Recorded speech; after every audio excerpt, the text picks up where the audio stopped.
Hello friends, வாங்க ரெடிமேடாக வந்து புளி பேஸ்ட் வந்து எப்படி பண்ணி வச்சுக்கலாம் அப்படின்றத தான் பார்க்க போகிறோம். இதை வந்து நம்ம ரெடி பண்ணி வச்சிட்டோம்னா கிட்டத்தட்ட ஒரு 1 மந்த்துக்கு வந்து நம்ம ஃப்ரிட்ஜில் வச்சு யூஸ் பண்ணிக்கலாம். அவசரத்துக்கு வந்து டக்குன்னு வந்து புளி கரைக்க முடியாது, அதுக்காக தான் இந்த ஐடியா. நமக்கு தேவையான புளி எடுத்து ஒரு டம்ளர் தண்ணி ஊற்றி கொஞ்சம் நேரம் ஊற வச்சுட்டு அந்த புளியை கொஞ்சம் நல்லா வாஷ் பண்ணிடுங்க. வாஷ் பண்ணிவிட்டு அதில் இருக்க அந்த நரம்பு, அந்த புளிய விதை இந்த மாதிரிலாம் இருந்துச்சுன்னா எல்லாமே எடுத்துருங்க. எடுத்துகிட்டு நைட்டே தண்ணி ஊற்றி ஊற வச்சுருங்க. ரொம்ப எல்லாம் தண்ணி ஊற்றக்கூடாதுங்க. ஒரு 1/4 கிலோ புளிக்கு ஒரு டம்ளர் தண்ணி ஊற்றினா போதும். நைட்டே ஊற வச்சுட்டு காலையில் பார்த்தா இந்த மாதிரி நல்லா ஊறி இருக்கும்.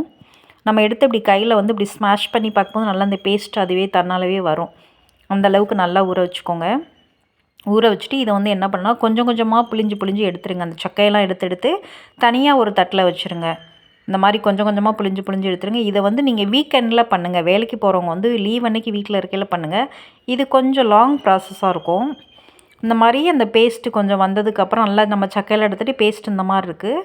சக்கையெல்லாம் எடுத்து நான் தனியாக வச்சுருக்கேன். அதில் இன்னும் கொஞ்சம் நம்ம புளி தண்ணி எடுக்கலாம். அதனால் சக்கையை நான் தனியாக வச்சுட்டேன்.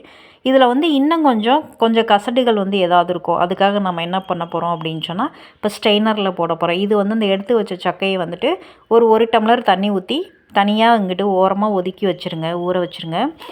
அந்த நம்ம எடுத்த பேஸ்ட்டை வந்து இந்த மாதிரி ஸ்ட்ரெயினரில் போட்டுட்டு நல்லா இந்த மாதிரி ஸ்பூன் வச்சு இந்த மாதிரி ப்ரெஸ் பண்ணி இந்த மாதிரி கலச்சி விட்டுக்கிட்டே இருந்தோம்னு சொன்னால் இது வந்து ஒரு நல்ல பேஸ்ட்டு பாருங்கள். இந்த மாதிரி நல்ல ஒரு பியூரியாக வெளியில் வரும். இதில் நமக்கு வந்து நாரோ அந்த புளியை ஓடு ஏதாவது இருந்தால் எதுவுமே வராது. லாஸ்ட்டாக வந்து இந்த மாதிரி சக்கை மாதிரி வரும். இதை எடுத்து நீங்கள் தண்ணியில் போட்டு கொஞ்சம் ஊற வச்சுக்கலாம். நம்ம ஆல்ரெடி போட்டு வச்சுருக்கோம்ல, இதில் போட்டு வச்சுட்டு நல்லா ஊற வச்சுருங்க.